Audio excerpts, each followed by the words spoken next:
Hi, I'm Eliza Pancakes, and welcome to yet another stunning edition of What's in the Bag. Top 5 edition, we're at now Final 2 edition. You'll never guess who my special guest of the day is, although we're down to 2 remaining queens, so it's probably not that hard to figure out. I wouldn't want to alienate anyone here.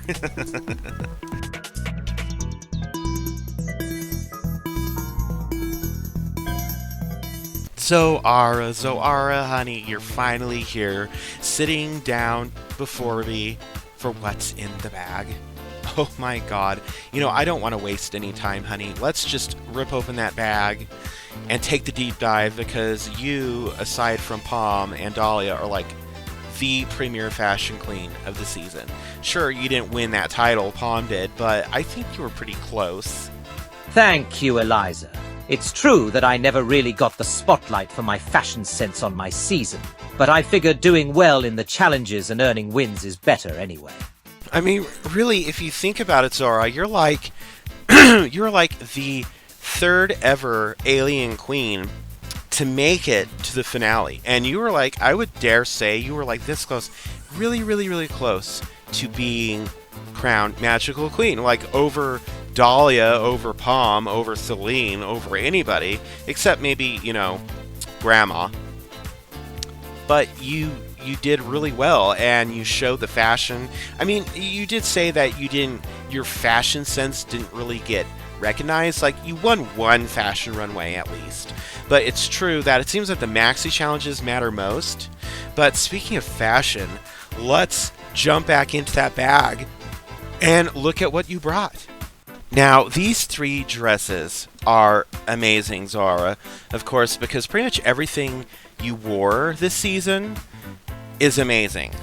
So, let's start with this first one here, which I'm going to do a little detective work really quickly to see, because, I'm getting up there in years, so my memory isn't as sharp as it used to be.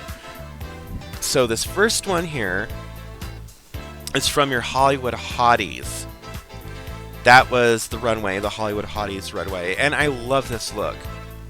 A lot of people might say, oh, this designer look is overdone in drag. It's played out. Everyone wears it. Caliente wore a variation of it, and then Tawny wore a variation of it, and blah, blah, blah. Like, who cares? Literally, who cares? The challenge was, the assignment was Hollywood Hotties.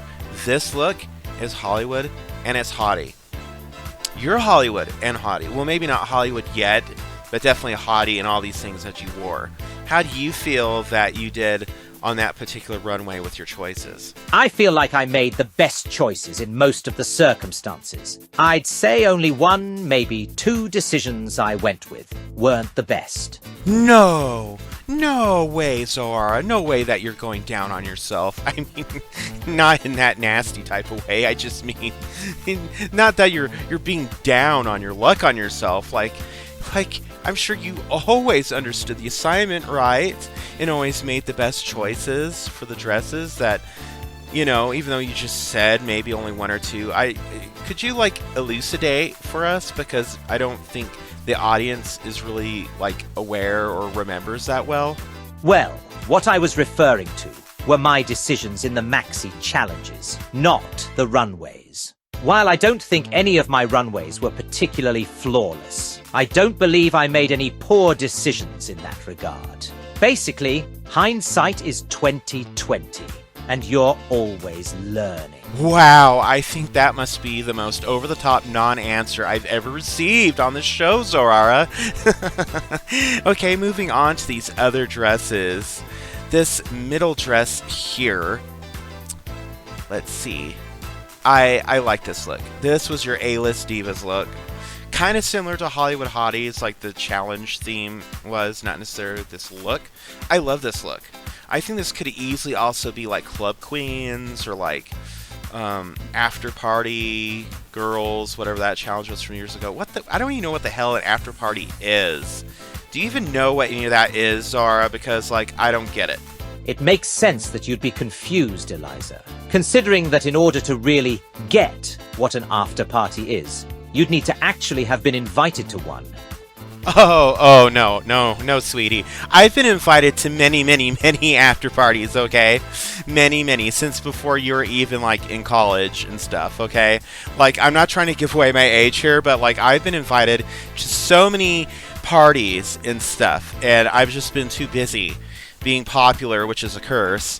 And I didn't ask to be popular. It was just like people took notice of me, and when that happened, it just became a thing. And it's like I couldn't undo it. I couldn't get rid of it. It was like I said, it was a curse. I couldn't get rid of it. And I've been to many parties. Okay, many parties. So sure, choices were made. Sure, we had to make the walk of shame in the morning, and some of us left braless and pantyless. But those are sacrifices you have to make, Zoara.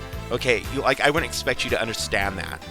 Yeah, you're probably just a dumb Zoomer anyway. So like, why? This is all above your head. It's probably like speaking Greek. Like you wouldn't even get it. Again, you are the one who is confused, Eliza. And yes, despite my age, I am well aware of what a frat party is. And I believe that you are confusing the definition of easy and popular with each other. Oh, okay. Yeah, I'm being read on my own show. Like that hasn't happened before. Listen, honey, I wasn't easy. I wasn't ever easy, okay? I made those guys work for it, okay? Sure, they got a little peek in the kitchen after closing hours, and maybe snuck a little piece of pie, but they did not have the full course meal, alright? And I made them work for it, each and every time. Might have been burger movie backseat, but you know what? They spent money, they worked for it, and I got what I wanted in the end, you know? And, you know, at least my mother still loves me, okay? What did your mother say to you after you lost the shot at winning Morgan's Drag Race Season 4, huh? I don't know about your mother, Eliza, but mine looked me straight in the eyes and said, "Honey, I don't care that you didn't win. I'm just happy that you didn't give up. And you're a winner in my book, and I will always love you." So, my mom actually hasn't spoken to me since I got married to Bob. But, I'm sure she's there in spirit. I'm sure she loves me in spirit. I'm sure without a doubt. Anyway, let's move on to this last look that you brought for us tonight. I love this look. Now, it's part of your finale, Season 4 finale. It was not your coronation look, because, and then we'll talk about that in a minute, this is your lip sync for the crown look. And I'm glad that this year, Morgan had you all lip sync beforehand, and then change out into proper coronation regalia. That is so, I love that. I love that so much. Because, like, it's very messy having to lip sync in these big ball gowns and stuff, and I've seen other queens do that, and then you're always expected to have some kind of stunt or reveal or a trick to show off. At least this way, it's all cut and paste and done the way it should be, and there's no questions left. It is what it is. We got a great show, and now just crown someone. There's 5 of you to choose from, but one of y'all is going to get the crown. It wasn't you, of course. Not saying you didn't deserve it, but still, you didn't fucking get it. I do love this look, and I'm going to steal it after the show. Oh, Eliza, why do this to yourself on live national television? Everyone knows that outfit was never made in your size. It was snug on me, and I know I'm a lot lighter than you are. Lighter than I am, honey? Light in loafers, maybe. I used to be a professional ballerina in college, okay, hon? And you have to be able to, like, lift a lot. Those male dancers have to be able to lift a lot, okay? And they had zero problems. Okay, zero problems picking me up off the ground and twirling me and doing all that. It was like that movie Suspiria or Black Swan. It was perfect. Anyway, how about you, Zora? What are you going to do now that you're a loser? Now that everybody knows that you haven't won? How about that? Honey, you keep comparing yourself to me when there really is no comparison. I'm a professional dancer, makeup artist, and drag performer. You're a washed-up, has-been former judge who was sacked after just one episode, who is now spending her nights interviewing losers who are still vastly more talented and more successful than she could ever hope to be. Comparing you to me is like comparing apples to oranges, or in this case, elephants to foxes. Poor girl, this must really be hell for you, Eliza. Hell? No, honey. This may as well be heaven for me. This may as well be the Garden of Eden. No, hell is going home and having to sleep with Bob Pancakes. I mentioned I was married to him earlier. Yeah, at least when you're done with this, you get to go home.